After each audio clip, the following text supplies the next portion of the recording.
Some artists make music you listen to, others make music you feel.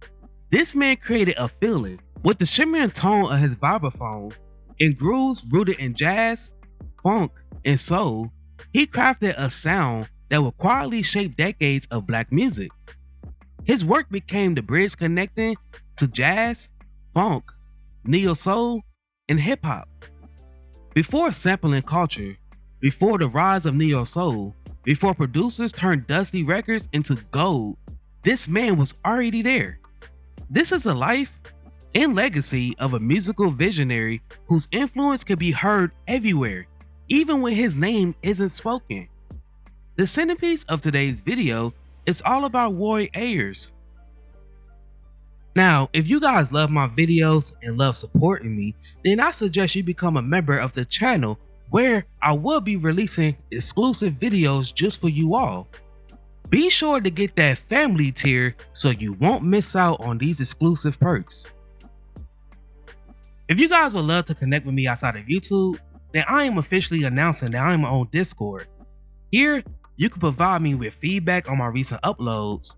You could drop your suggestions for future videos, or if you just want to chat it up about videos or about music in general, or just about anything, we could do it here.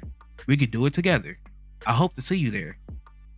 Now, before we start, let's be sure to leave a like on the video, subscribe to the channel, and push that notification bell to be sure you won't miss out on any more content. Now, without further ado, let's cue that intro.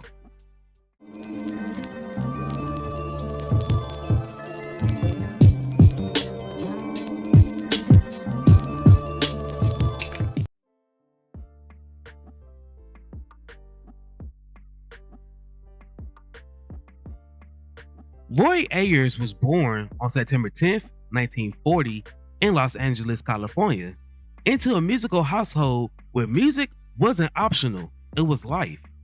His mother was a piano teacher and his father played the trombone. At just the age of 5, Roy attended a Lionel Hampton concert. Hampton noticed the young boy and handed him a pair of vibraphone mallets. That very moment changed everything. The vibraphone is an instrument rarely associated with soul or funk music, but this instrument became his voice. At the very beginning, he played it differently, not stiff, not academic, but with warmth, human growing. He attended Thomas Jefferson High School, which was a key element of the Central Avenue jazz scene. During high school, he sang in church choirs and led a band that was called the Latin Lyrics, in which he played the steel guitar and keyboard.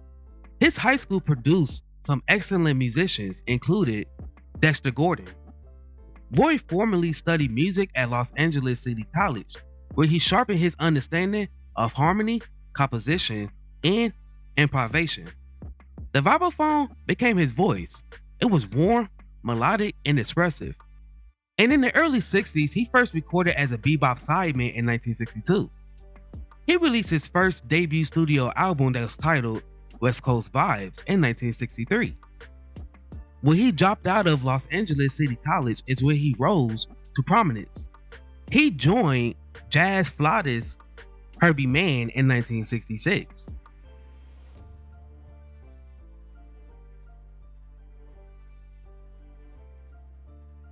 In the 60s, Roy emerged from the jazz world, recording with hard bop legends and releasing albums that showcased technical mastery and profound musical knowledge.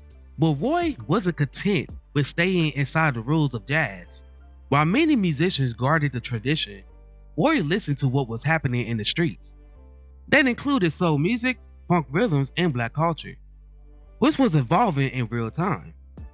He understood something very early. Music had to move physically and spiritually. In the early 70s, Roy formed Roy Ayers Ubiquity, and this changed everything. This wasn't just a band, it was a concept. The band blended jazz with funk bass lines, soulful vocals, and Afrocentric themes and dance floor energy. This was music for the mind, body, and soul. And Roy Ayers was at the center of it all. He was cool, confident, and always in the pocket.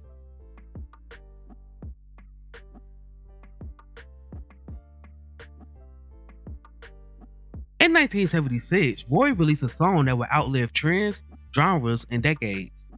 Everybody Loves the Sunshine. Folks get down in the sunshine. Now, this song makes you feel the summer breeze. When you listen to the song, you can just feel the joy that he had when he made it.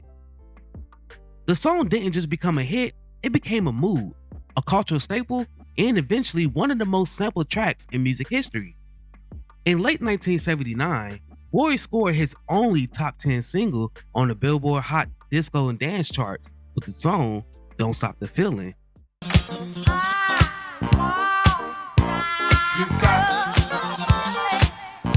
This song was a lead-off single for his studio album No Stranger to Love, and the title track to this album was sampled in Jill Scott's 2000 song Watching Me for her debut studio album Who Is Jill Scott.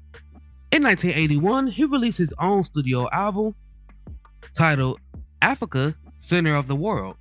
In 1982, he collaborated with Rick James for the album Throwing Down, and he appeared on the opening track Dance With Me. In 1984, he released another studio album titled In the Dark. By the 90s, Roy became something rare in music, a living bridge between generations. Hip-hop producers sampled him relentlessly. Neo-soul artists studied his catalog. From A Tribe Called Quest to Mary J. Blige, from Erykah Badu to D'Angelo, Roy's influence was everywhere. He didn't chase to become relevant, it came to him. Roy's music worked so well in hip-hop because it was already what hip-hop needed: space, groove, and soul. His records wasn't cluttered, they breathed. They left room for new voices, new stories, and new rhythms. Sampling Roy wasn't borrowing nostalgia, it was continuing a conversation. Roy's music soon extended beyond albums into films. His soundtrack for movies like Coffee placed his sound directly into black cinema that was gritty, stylish, and unapologetically urban. Those soundtracks cemented Roy as more than a musician. He became a cultural architect.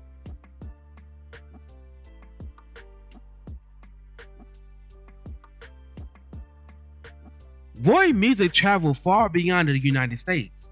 He blended jazz and funk, resonated in Europe, Japan, and later the UK. Artists and DJs embraced the warmth and groove, making him a staple of the underground club and festivals worldwide. Roy believed music should heal. His lyrics focus on unity, joy, self-awareness, and love. Messages that never lose its relevance. Roy didn't just play music, he created an atmosphere. He created warmth, he created peace. And decades later, that vibraphone still rings out, and the feeling is still the same.